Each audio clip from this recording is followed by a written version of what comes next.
White House freakout over the Epstein files last summer. This New York Times article is drawn from reporting done for the new book Regime Change, which comes out in roughly 2 weeks. It's by New York Times White House reporters Magi Haberman and Jonathan Swan. Here are some of the highlights of today's excerpt. On July 17th, 2025, about a year ago, a chunk of Trump's top officials, who you see listed on your screen, led by the vice president, filed into the White House Situation Room without the commander-in-chief, without President Trump.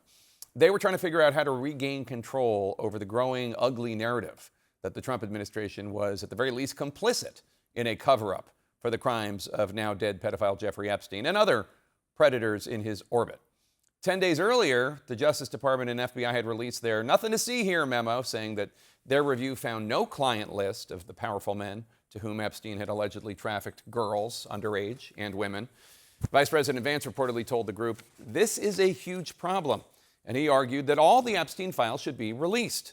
The report says, quote, Vance had also floated to colleagues an extraordinary PR gambit that the White House enlists Tucker Carlson to interview Epstein's longtime girlfriend and co-conspirator, Ghislaine Maxwell, in prison.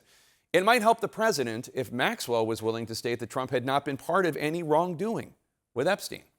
Spoiler alert, Tucker did not get that gig. You will note, however, that the goal here, as stated, seemed to be to get Trump cleared by Maxwell, who is a criminal with questionable credibility, to say the least. The task of the interview ultimately went to then Deputy Attorney General Todd Blanche, who Trump has now nominated to be full-time Attorney General. Cut to August 13th, 2025, the Epstein scandal still raging. A similar Situation Room meeting is convened where the conversation turns to what allegations might be in those files about the president. One official reportedly raised the subject of a disturbing but unverified accusation against Trump that had come to light in case filings unsealed in 2023, and that included emails sent to a journalist by Epstein victim Sarah Ransom. And apologies in advance for some of the blunt language and visuals it will impart. We are going to edit some of it just because we don't need to go into all of it. You can read the New York Times story if you want more. Ransom claimed, quote, Ransom claimed that she knew a girl in Epstein's sex trafficking ring named Jen, who said she had sex with Trump. Ransom also claimed that Jen had told her that Trump had a predilection for nipples, unquote. It goes on into more graphic and disturbing details. Again, not corroborated allegation. The New York Times report also notes that Ransom's credibility was not uncomplicated, given that she had made another claim that she had footage of prominent men having sex with young girls in Epstein's orbit, and Ransom later retracted that claim, saying she was fearing for herself and her family if she went forward. Again, just to underline, these are all unverified allegations. Trump has not been accused of any criminal wrongdoing in any sort of court of law. He denies any wrongdoing.